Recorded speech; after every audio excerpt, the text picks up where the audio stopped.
Les Verts ont organisé ce matin une conférence de presse portant sur les émissions de CO2 et le festival de l'automobile. Car bientôt la chasse aux voitures à bas prix sera ouverte. Les concessionnaires attendent déjà de pouvoir montrer les gros modèles à leurs clients. Et pourtant, pour les Verts, on peut se satisfaire d'un modèle moins puissant. Quelles sont les habitudes des Luxembourgeois en matière de conduite ? Je crois qu'il conduit comme toutes les autres personnes à travers l'Europe. À notre avis, il faut essayer de trouver des moyens pour qu'il essaye de s'acheter plutôt des voitures à basse consommation de carburant.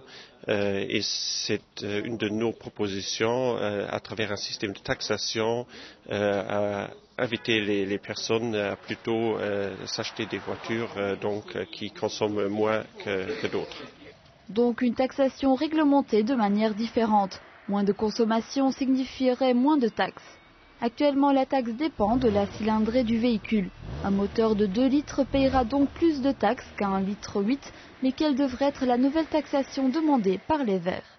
Tout d'abord, nous proposons un nouvel étiquetage des voitures allant d'une catégorie A à basse consommation de carburant, c'est-à-dire moins d'émissions de CO2 par kilomètre, jusqu'à un système catégorie F à haute consommation, les voitures à haute consommation de carburant, et ensuite de taxer par rapport à ce système d'étiquetage les voitures afin d'inciter les personnes à se procurer plutôt des voitures qui consomment moins.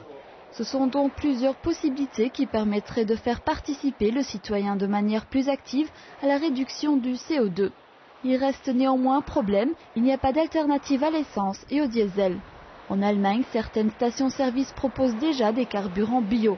Pourquoi cela n'existe-t-il pas encore au Luxembourg ou bien y a-t-il une alternative ? Tout d'abord, c'est plutôt une question de territoire, de notre territoire. Je crois que pour l'instant trop petit pour faire des essais comme ça, mais nous préconisons plutôt un mélange de biocarburants dans les carburants classiques. On peut y mélanger jusqu'à 5% de biocarburants. Avec ce moyen, on arrive déjà aussi à diminuer les émissions de CO2. Alors pour tous ceux qui veulent s'acheter une nouvelle voiture tout en respectant un peu l'environnement, voici quelques conseils utiles. Il faut s'acheter, je crois, des voitures qui consomment le moins possible. Pour le diesel, je crois qu'ils consomment moins, mais qu'il faut quand même s'acheter surtout des voitures avec des filtres pour particules. Ça existe, donc il faut voir, mais ce qui importe, c'est une basse consommation de carburant. Reste encore à voir si le gouvernement tiendra compte de l'idée des Verts. En tout cas, cela pourrait aider à atteindre les objectifs de Kyoto. Et l'économie et l'écologie n'auraient plus à être considérées comme incompatibles.